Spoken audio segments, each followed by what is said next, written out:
আমি মুসলমান, আমারে নামাজ পড়তেই হবে। আমার যত কষ্টই হোক আমারে ফজরের নামাজ পড়তেই হবে, কারণ আমি তো মুসলমান। এই যে উপলব্ধি, এই বিশ্বাস কলিজা এটা বসা অনেক বড় নিয়ামত, অনেক বড় নিয়ামত।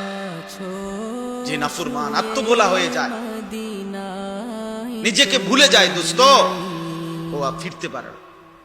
নুওয়াল্লিহি মা তাওয়াল্লা ওয়া নুসলিহি জাহান্নাম ওয়া সাআত মাসীরা।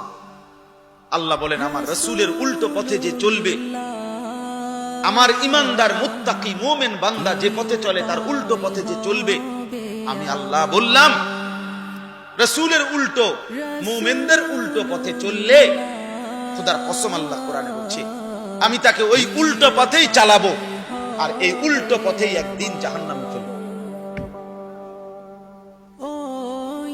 নুওয়াল্লিহি মা তাওয়াল্লা ওয়া নুসলিহি জাহান্নাম